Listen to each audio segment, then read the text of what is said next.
the latest episode of the Irish Global Solidarity in 100 Objects podcast. It was such a pleasure for me to speak to an absolute powerhouse of a woman who needs no introduction. Caoimhe Butterly and I had a wonderful chat over Zoom. Me in Wexford, her in Greece. We chatted about so much, from her upbringing, rooted in liberation theology, her current context, and what drives her to continue the work she does. We spoke about the importance of taking time to pause and reflect, something the Irish Global Solidarity in 100 Objects exhibition created a space to do, and to remind ourselves systematic change can happen, the importance of honouring all that, and the importance of hope too. When we spoke, Caoimhe was in Lesvos in Greece, which she described as a gateway or stepping stone for millions of refugee and asylum-seeking communities from a wide number of countries. She was there working in and around the refugee camps, which are temporary accommodations for those waiting for access to international protection with no state support. While there, she runs psychosocial workshops and trainings for people in those contexts. She was also there in solidarity with the 24 humanitarian search and rescue workers, including Irishman Seán Binder, who were on trial for espionage, among other charges which Caoimhe goes into more detail on. I could have spoken to Caoimhe for so much longer. Her work is so important and interesting and impactful. I hope you enjoy our conversation as much as I did.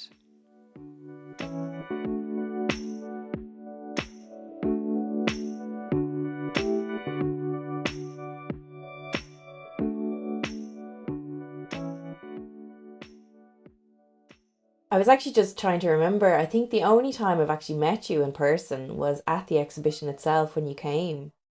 Was it the launch night you were at, or did you actually come? Was it just one of the days that the exhibition was on? I can't remember.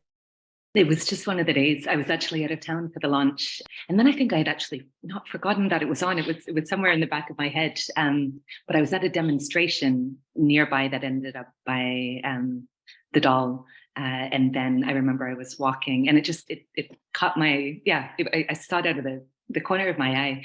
And we went in, and it was synchronistic because there was a number of old friends and colleagues who happened to have wandered in at the same time as well. Yeah, that was one of the really nice things actually about people dropping in was the surprise element, but also feeling like it was a trip down memory lane and meeting people they hadn't seen in a long time. And it was, and I found it a really poignant experience because I think oftentimes in social justice and human rights organizing, we're constantly responding, I'd say particularly these days, to heavy, events, to rights violations and rights denial. And what was powerful about it for me was just that stillness, that pause, and that amazing archiving of all of the harsh and commitment and creativity and innovation and real depth. I think of walking the walk, of walking that journey with communities around the world who are struggling for justice.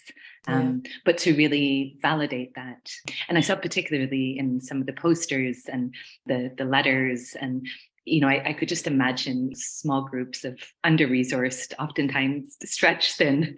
Always under-resourced. Always under-resourced. But activists and campaign groups, sort of meeting on an evening, on a cold, blustery night, just holding hope that some of what they were trying to do would translate into practical and effective action. That was kind of one of the driving points for the exhibition as well, was taking a moment to take stock and remember, and it's so important to do that. Definitely. And I found specifically looking at a lot of the materials around the boycott campaigns and anti-apartheid organizing that went on in Dublin, accompaniment of Indigenous rights struggles in Latin America, environmental and climate justice activism, and then the references to forced migration, the references to the long and perilous and oftentimes traumatic journeys of so many people on the move contemporarily.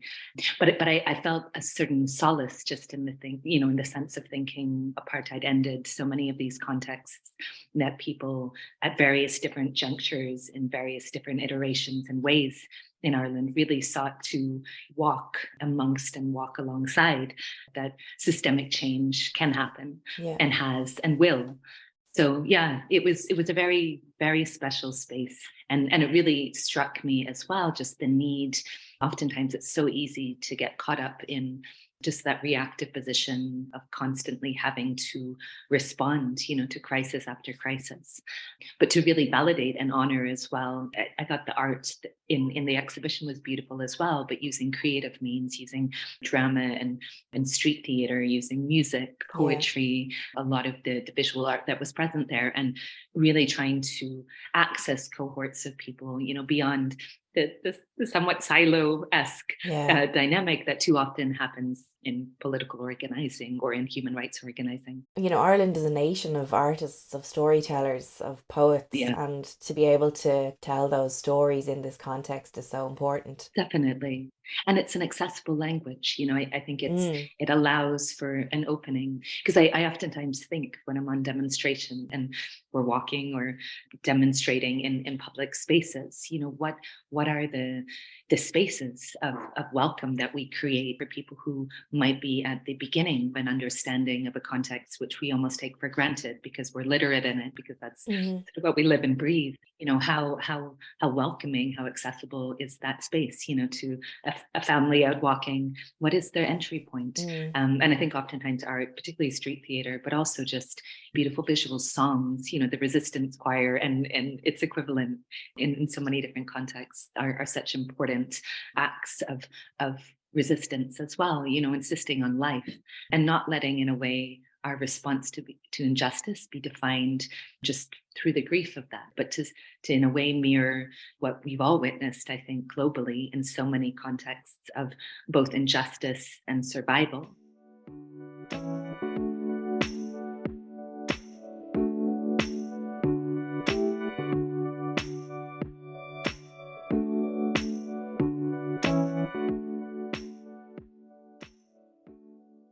I'd like to kind of go back to the beginning, I suppose. You were born in Ireland, you grew up in a number of different places. I have Canada, Zimbabwe, Mauritius down on my list here. You've lived in so many different corners of the world, inspired by what I read you saying as a deep sense of duty born from the culture of liberation theology that you were brought up in. And I'd love for you to chat a bit about that. Maybe tell us what that means, what that looks like. So I was born in Dublin, and then my parents immigrated to Canada, which is where I spent my childhood. And then when I was 11 or 12, they moved to Mauritius and then Zimbabwe. And then I think my own trajectory sort of passed that.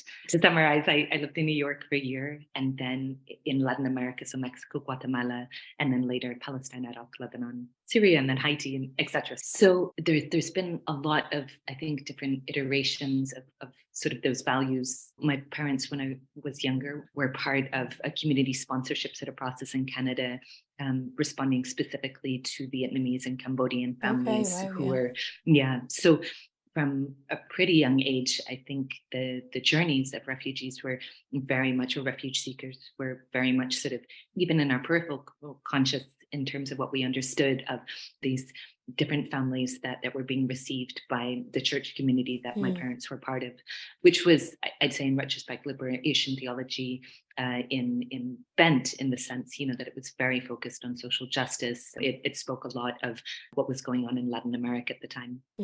So I think my own relationship growing up to Catholicism, and I really felt this when I came back to Ireland, was devoid of a lot of the trauma and very difficult relationship, obviously, in terms of Ireland, vis-a-vis systemic abuse within the church and in institutionalized contexts.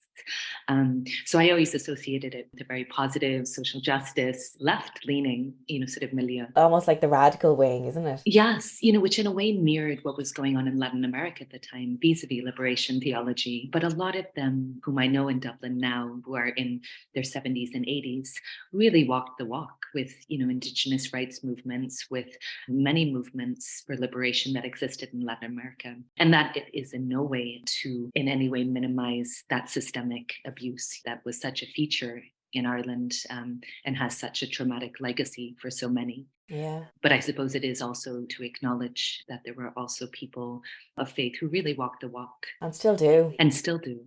I think in a way, movement and migration has always been quite a present aspect of my own upbringing, of my adult life as Yeah. well, in terms of what I've chosen to do in terms of work and witness.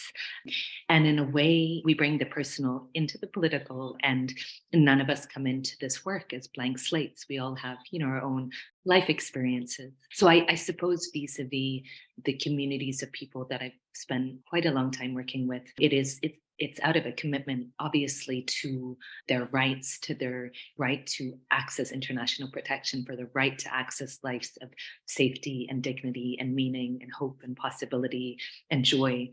Um, and within that, there's also part of me that feels that for all of the comparative privilege and mobility and passport, the way in which my parents traveled and worked as we grew up was very dramatically different, in terms of choice and safety than the journeys of our friends and colleagues and comrades here. And yet I feel I can relate to some of those internal processes vis-a-vis identity reconstruction, and again, in a context in which we weren't struggling for the most basic of rights by any means. But I do know what it is like to move into a different context. And I think there's something in me, and I felt it when I went back to Ireland recently. I thought, wow, there's something about my access that needs movement. And I'm very conscious, again, vis-a-vis climate and carbon emissions, and that the movement to and from these contexts of solidarity has other repercussions.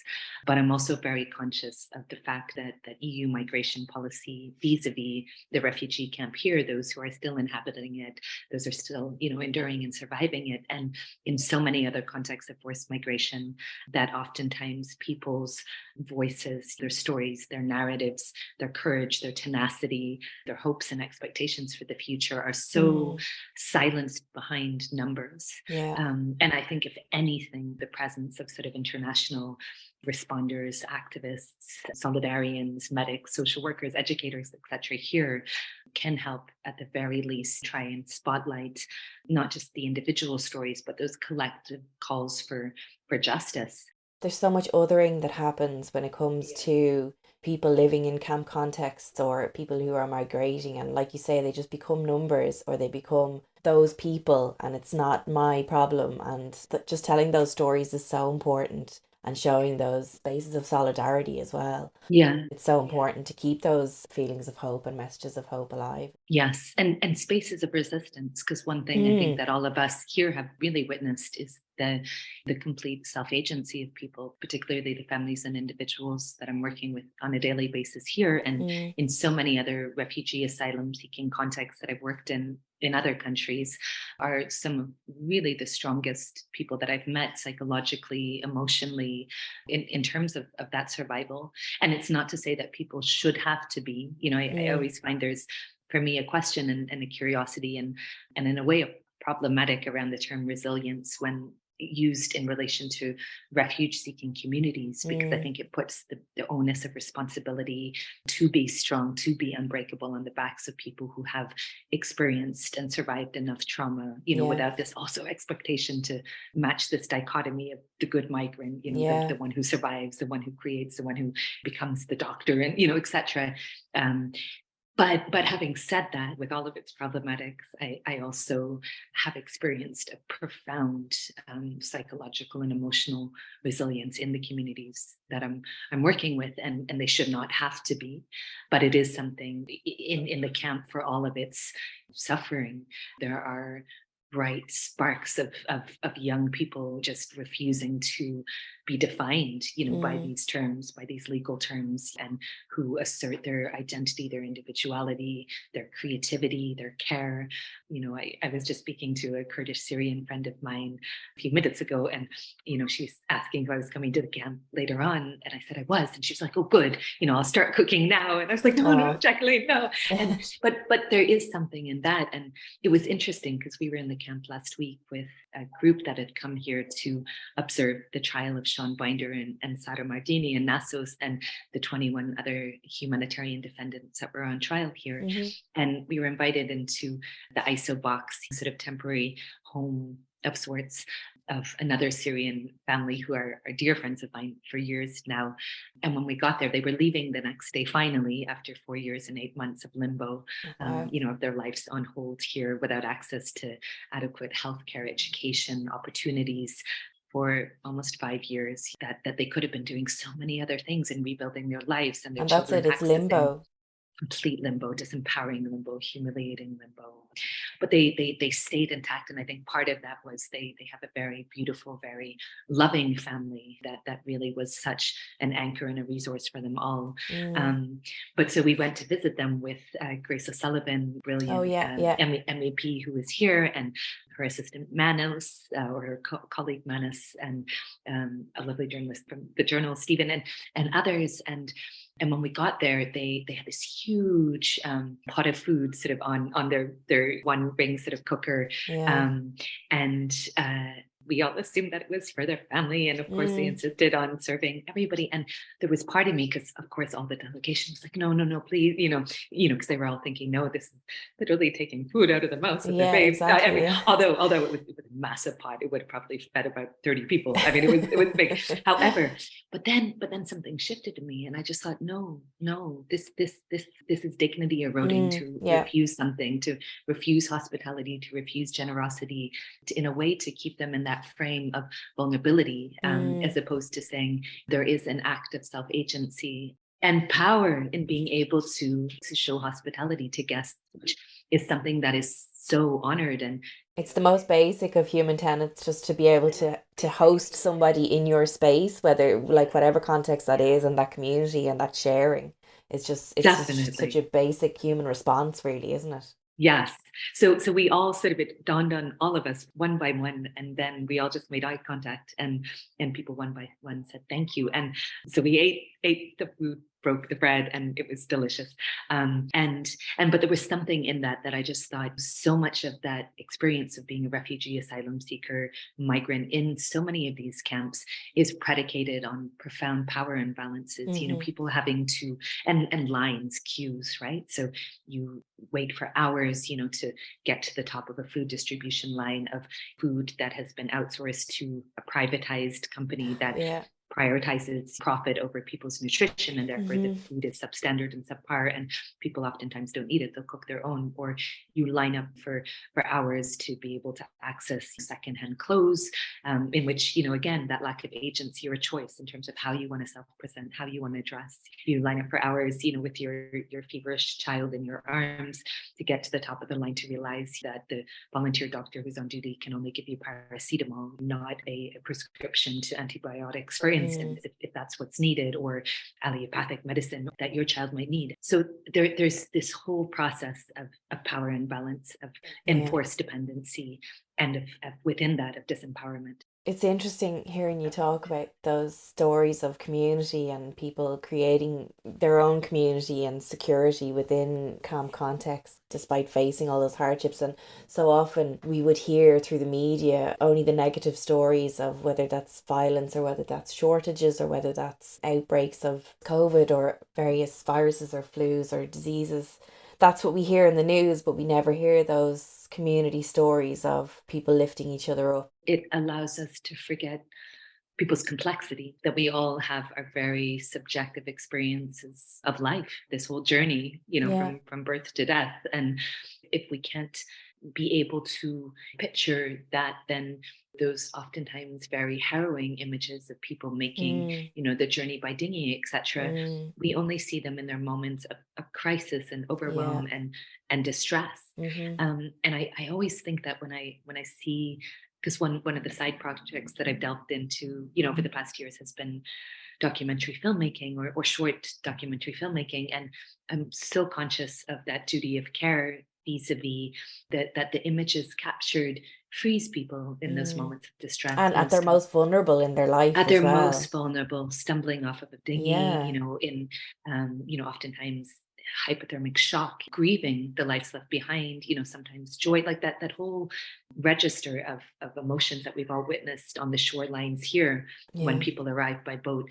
But I just think that there's something that really has to shift, vis-a-vis how people are presented, and what consent means, certainly, I think, in news footage that is Yeah. captured, or documentary footage.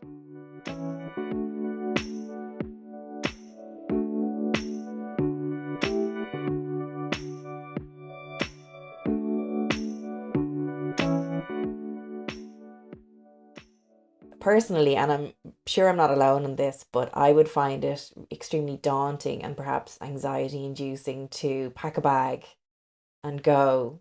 Can we just unpack that a little bit, like your thought process, just the thought process behind I'm going to go over there and I'm going to do these things. I just would love to hear a bit more about that. I wonder, because I was listening to the word the conscious thought process, and I was like, do I Mm. actually have a conscious thought process? I think sometimes. But you're so unique in that sense that you get up and you go. So many people are like, oh God, what can I do? I'll go to a solidarity event. Those things are amazing as well, but just to be able to get up and go the way you do. I think first of all, I'd say I'm one of many. Like there's so many heartfelt, deeply committed, highly skilled volunteers, and solidarians and humanitarian responders, etc., search and rescue personnel that I've met all over the world, but specifically in the last 7-8 years of this context in Europe, in Calais, Lesvos, the Balkans, etc. Mm-hmm. So I would say, first of all, I am one of many. Particularly the trial last week really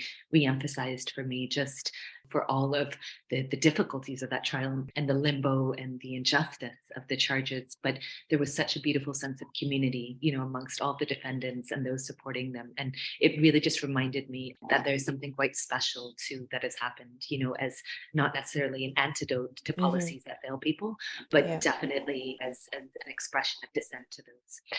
So on a personal basis, I think part of having grown up in so many different contexts, having moved a lot from when I was a few months old, is that for better or for worse, and I see this amongst my siblings, we have different relationships to mobility. I think particularly two of my siblings are more comfortable putting down deep roots, and two of us are very into keeping on going, and the other two like to travel as well. But my sister is an organic farmer, and I just think to commit to a project such as a farming project, that's decades, that's really long term.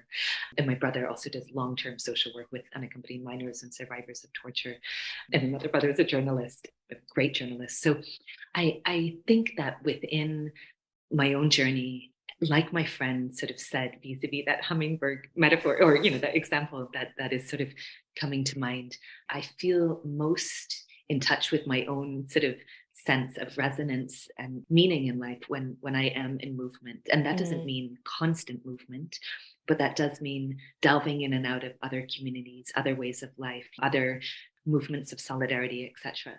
So because for my formative adult years, I was moving a lot. Initially, New York, where I lived with an aunt and uncle for a while, and then I got involved in different communities of solidarity there with people who were, houseless or homeless. A lot of them, it was a soup kitchen. survivors of trauma. Yeah, a soup kitchen and a house of hospitality. So that was when I was 18, and then I lived there for almost a year, and then through contacts in that community who were involved in human rights work, then moved to Guatemala, then to Chiapas in Mexico, then eventually to Iraq, Palestine, Lebanon, Syria, then Haiti after the earthquake, and lots of other contexts in between in Latin America, the Middle East, etc. So I think in a way, this is more my norm than perhaps a more settled life.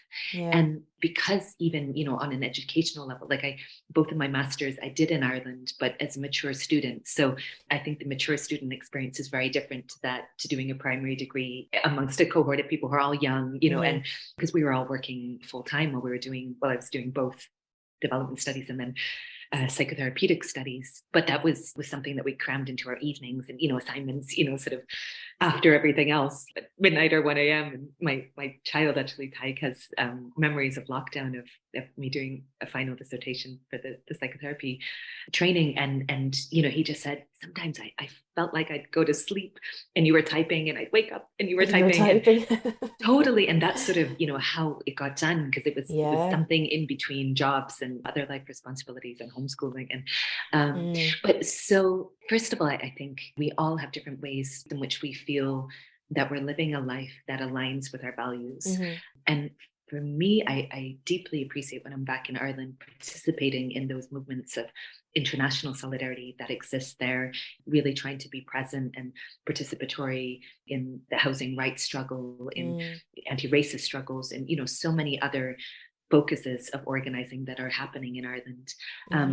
But I feel most and it's not even alive because I'm bone tired of war. And I Yeah. really, and I noticed in myself, like I've been back and forth to Ukraine a bit since the beginning Okay, I of the didn't war. realize.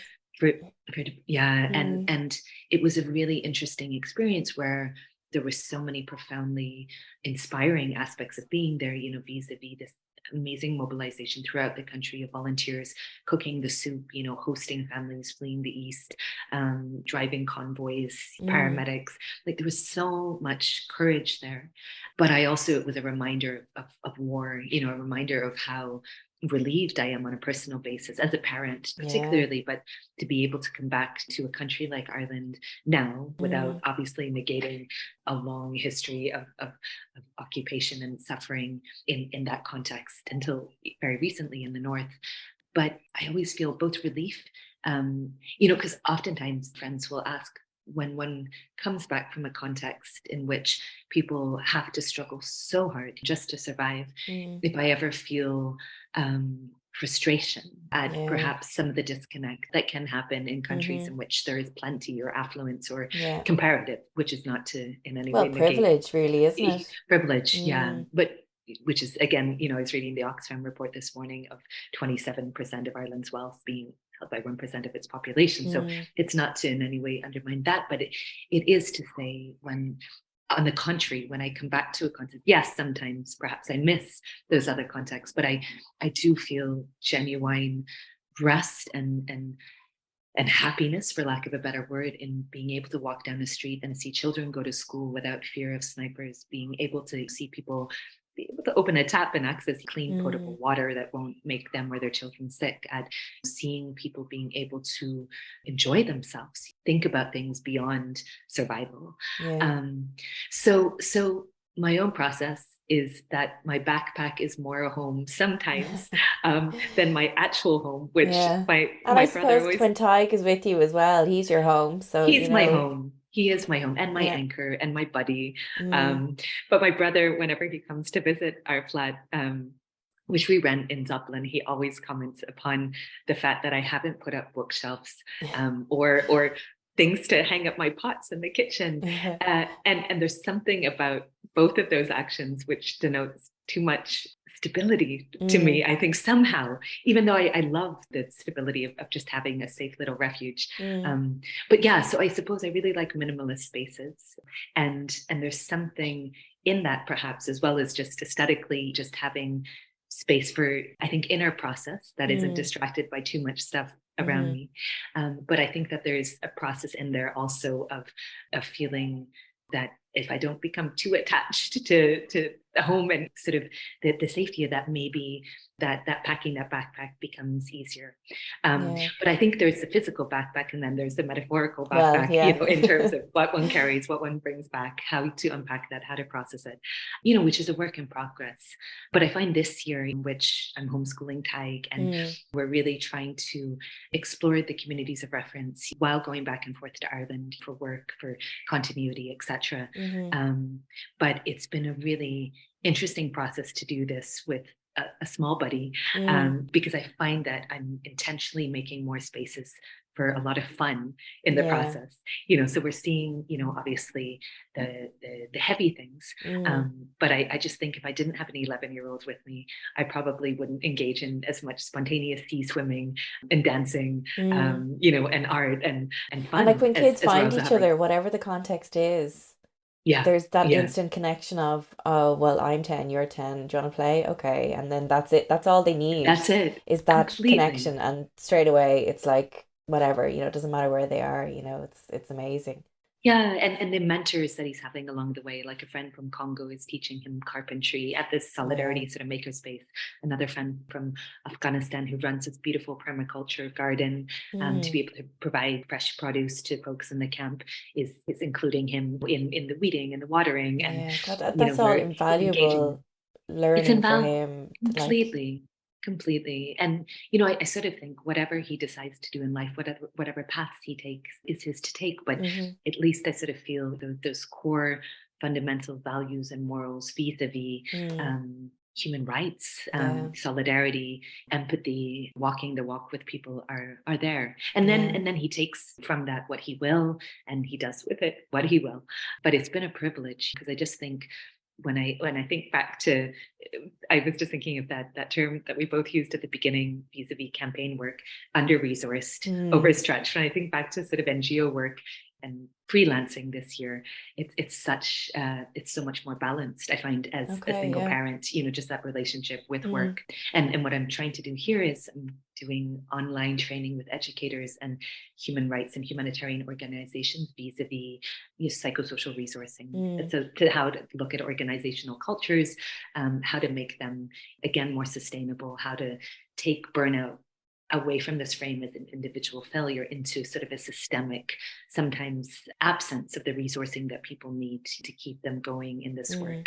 But doing that online, it's such a different experience, of just being able to delve in and out of the work, rather than that being sort of the defining aspect of one's time. So there's a freedom in this as well.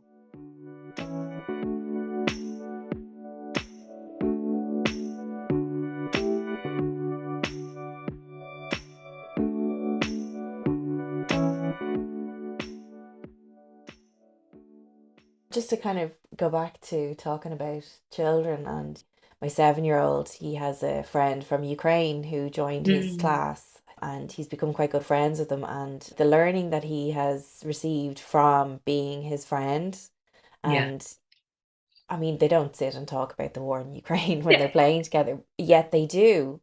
Like he would come to GAA training with us at the weekend, and you hear them talking in the back of the car saying, are you going to go back to Ukraine when the war is over? And he's like, yeah, of course I will. I'll go back to my home and my friends with my mum. And, my son would be saying, I don't want you to go back. And he was saying, will you come and visit me? And, like it's life as normal, but not life as normal as well at the same time. And just that kind of, I don't know, levity the kids bring to situations is just, and clarity. And it's kind of, it ties into those messages of hope, I think, that you had mentioned previously, of like second generation. I mean, it's at a different level entirely, but it's still the same kind of message of hope. And again, I struggle with the word resilience now, as like what you're saying, but perhaps it's just an important message and a reminder of hope, I think. Definitely. And the leadership, hopefully in a very horizontal way, but they are at the forefront of so many movements for change. And it always strikes me when I'm hanging out with much younger volunteers here, like in their early 20s, just how emotionally literate they and so many teenagers that I know are, and I think a lot of those burnout cycles that happened, unfortunately, in people of my and your and others' generation, I don't think, hopefully, will be happening to the same extent, just because they're so much more conscious of their own limits of capacity, their limits of endurance, their own strengths. And but yeah, it's definitely something. The more time that I spend, certainly with Ty and with his friends, with older youth, that continually gives me hope that for all that we failed in terms of on our watch, that they are just so deep in not just their analysis, but their emotional response to right and wrong. Even at age 11, at age 7, they're. It's exactly your phrase, a deep sense of duty, isn't it? Yeah. Without, and I'm always conscious of that balance of not shouldering too much too soon. And I oftentimes don't get that right. And I'm really conscious of that. Like I was looking through, Tyke has been painting this archive of our journeys, and there are beautiful pictures. And one of them was from outside the courthouse last week, which was like, it's a mixture of sort of watercolors and ink. And it's a beautiful picture. But I just thought, yes, when we look back on this in the next few years, we're also going to remember that he waited basically for 9 hours, outside a courtroom for a verdict. And it wasn't the first time. And yes, he was surrounded by lovely adult friends who really gave him attention and validation and fun, and but it was also a big chunk of time. And so I suppose that's something that, particularly as a single parent, it's that little bit more of a challenge, because he's very much part of my human rights life, and perhaps too much too soon, in some ways.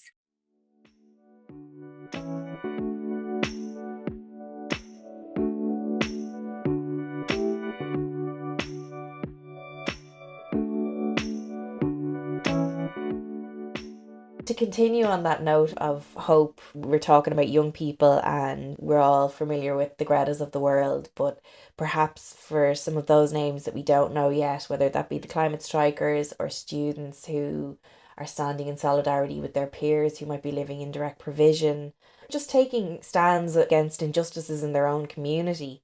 Do you have a message for young people like that? What would you say to young people like that? Is there a message you would have for them? First of all, to mind themselves, to mind their precious lives. Mm, Yeah, to really, I always think this when I see particularly young organizers and activists, and not just the Greta's, because she's amazing, but I do mm, feel she's got a good community of support around her as mm-hmm, well that are watching and minding, because anybody in that sort of public position, you get so much projection and mm, toxicity directed mm, towards you as well. So I do feel a confidence from what I read that she personally has a good support system around her, but I think of many others who don't have that. mm, So I suppose there's always a piece for me in when I'm with younger volunteers of really just I hope they can learn from, in a way, the mistakes of older generations mm. vis-a-vis burnout, or not just burnout. I think vicarious trauma, moral injury, overwhelm, Climate just anxiety as well, that's on the rise, you know? anxiety, definitely. Yeah, Mm, just reaching sort of the outer almost saturation of their own limits of capacity. My friends sort of laugh at me at this stage because I almost feel whenever I have a captive audience, I do try and steer it towards well-being and sustainability. But I think there's something just and not in a big, long-winded way, but mhm, even just to remind ourselves that 8 billion of us on the planet now, that our physiological responses to stress are so mm, similar oftentimes, and something about the humility of the body, to recognize that we all metabolize a lot of these stress and shockers of living in a world of hyperconnectivity, of hyper awareness vis-a-vis suffering and climate change, but something around, how do we healthily metabolize so much of what people constantly exposed to, whether that's on a frontline basis here or mm, via the media, via mhm, social media, yeah, but in a way that is sustainable and that in a way can look at resetting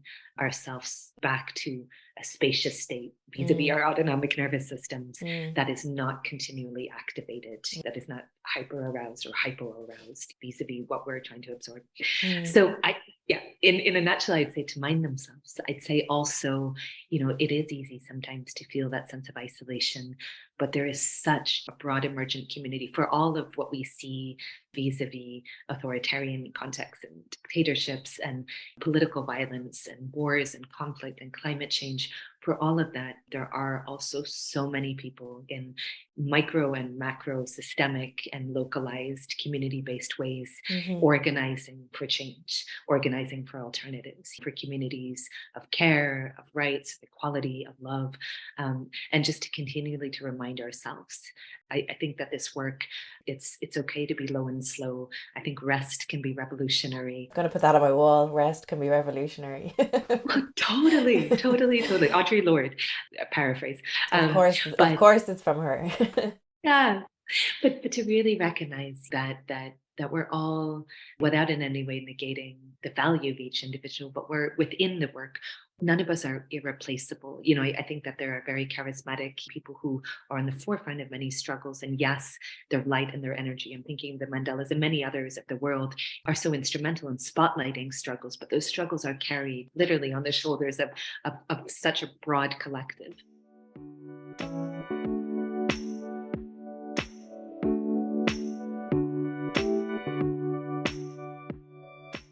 I can't be talking to you today and not talk to you a little bit about the context you're in right now. So, would you like to tell us where you are and what's going on?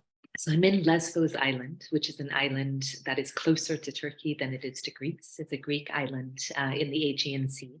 And it's an island that has been sort of a gateway or one step on the journey for millions amongst this and other islands of refugee asylum seeking communities whose geographical origins are generally Syria, Afghanistan, Iraq, Somalia, Eritrea, Sudan, Congo, Cameroon, Iran as Mm, well, more so these days, and Iraq.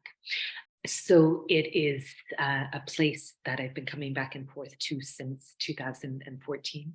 And it is a place that, in the absence of big international organizations, agencies, NGOs, in the first year of people transiting through here, in which a lot of very grassroots DIY sort of volunteer structures emerged. And those, again, as mentioned, were oftentimes either very young volunteers or retirees who had a history of coming to holiday sort of on the island, who responded to a huge increase in the amount of people arriving by boat between 2015 and 16, to the point that tens of thousands of people were arriving by dinghy, most of those families. So presently, having come back and forth here for years, I'm here in a capacity both of working in and around the refugee camp here, which is still housing. I struggle to use that word because they're not homes, but yeah, that is temporary home to about 1,400 remaining people seeking refuge here, who, as mentioned, like the Kurdish Syrian family that I described, are here in a state of limbo, waiting years for the right to access international protection, in a state of enforced precarity, no state supports, literally no money. So the very bare subsistence allowances that people were getting for years have now ended, and that was bare subsistence. So what we're trying to do here, different networks of us, is we've got these solidarity pods in Ireland of 42 sort of self-organized groups that are supporting financially 42 families here per month, so that they don't end up homeless on the mainland once they get their papers, with rent, basic food expenses, bills, energy bills. And those 42 groups and those 42 families shift whenever a family goes further northward, and then we focus on another family who's stuck here. So we're doing that, and then we're trying to basically, again, on a grassroots level, fundraise big chunks of money to be able to pay for the journeys of people once they get their papers to go north, because nobody has any savings left. Families, for instance, from Syria, who sold everything that they had to get here and have been here for years, the only way to get out of here is to enter into big sort of extortionate debt processes with smugglers. So in lieu of that, we are trying to, just resource people in terms of legal supports, solidarity groups to receive them in Athens while they try and get for them once they have their papers. And then apart from that, I'm doing what I mentioned, which is psychosocial resourcing trainings and workshops on a pro bono basis, paid for by my freelancing work with bigger organizations. So it's recycling the capital, but training, and just facilitating processes with volunteers, humanitarian responders, search and rescue personnel, and others here around trauma, burnout, sustainability, and collective care.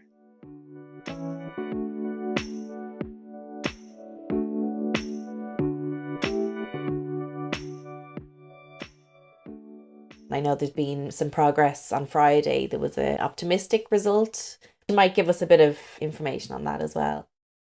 So just a brief synopsis, in that the 24, as mentioned, are 24 out of 180 active criminalization cases all over Europe, of so many people from so many different walks of life who tried to show solidarity with refugee and asylum seeking communities and who were criminalized for that work. So amongst them, actually a nun, who helped to drive people from one location to another, teachers who were trying to support people with food aid, a farmer in France. Like it's such a broad cohort of people. But these 24 were humanitarian responders, search and rescue personnel, a retiree who came here to work in solidarity with people and whose duties was cooking big vats of soup, an MSF staff member, coordinator, and many others who were sort of caught up in this net of having some of them, their WhatsApp conversations surveyed. Others were accused of, and this is where the charges got quite Kafkaesque for this particular 24, but accused of espionage, people smuggling or people trafficking, money laundering, treason. I mean, just this ridiculous sort of set of charges. So Friday, in which was the second day of the latest sort of hearing or trial here, were taking collectively as a partial victory in that the misdemeanor charges were dropped. However, they weren't dropped because people sort of had their day in court and could argue their case and prove their innocence. They were dropped because of procedural errors and expiration of the statute of limitations vis-a-vis some of the charges. There was also big errors in how the indictments were served, a lack of translation interpretation, people not being notified, of the trial, like all of these different things. I mean, it's been a really flawed, to put it mildly, sort of process. Very From absurd. a distance, from the little I've seen from a distance, it seems like just it's outrageous. Kafkaesque. I mean, yeah. Outrageous is a better word, and highly Kafkaesque. I mean, we all feel it every time we go in and out of that court process. So those charges have been dropped. However, they still face more serious felony charges. So those felony charges could be heard. The trial could happen anytime between now and the next 15 years. So that's 15 years potentially. I don't think it will take that long, but that's up to 15 years of continued limbo. One of the defendants couldn't travel outside of Greece. Ciara Regan, who was, for those of your listeners who have seen The Swimmers, if not, they should watch it. I literally only made that connection the other day when I saw her surname. Yusra's sister, Yusra's amazing sister. So Ciara Regan, who was a Syrian refuge seeker who came here by dinghy with Yusra, who were feted as heroes at the time because they jumped off the dinghy and swam and helped pull it to safety. Yusra went on to compete in the refugee team in the Olympics, etc. Yeah. The most incredible story. The most incredible story, super brave, super like lovely, funny, tenacious, witty, creative sisters. And Ciara, when she got her papers, came back here to stand in solidarity with her fellow refuge seekers to work in a search and rescue and response capacity. So Ciara, despite the fact that she was here before Christmas, we met up with her and Nassas and Seán on sort of a preliminary visit and to complete sort of a legal process that they had to do, was for the second time denied the right to come and be at her own trial because they're deeming her a threat to national security. An official threat to national security in Greece. So she wasn't allowed to come back for her trial, so she had to be represented in the absentia. It takes a lot for me at this stage in my life of having worked in Gaza on the back of ambulances and witnessed massacres, having lived through many wars. It takes a lot for me to feel actual outrage. But sitting in the court, watching our brave and beautiful friends sitting in the dock in this sort of huddle, being judged for heartfelt, professional. They were all, all of the search and rescue personnel are all professional search and rescue responders, people who have committed years to this work, watching them having to go through this fiasco of a trial, wasting time and resources, and also their lives on hold. So Seán has a law degree, who would make the most amazing defender of people's rights. He's such an articulate young man, Yes, so articulate, so capable, but his legal future to practice what he wants to practice is again in limbo because he has these big charges hanging over him. People who want to become social workers, work in child protection, they have all these charges hanging over them. There's such a bizarre parallel of that limbo between, the people who have arrived seeking refuge versus the people who were there to help those seeking refuge, and now they find themselves in that weird parallel limbo, isn't it? Completely. That's a really good point, and there's an intentionality behind that.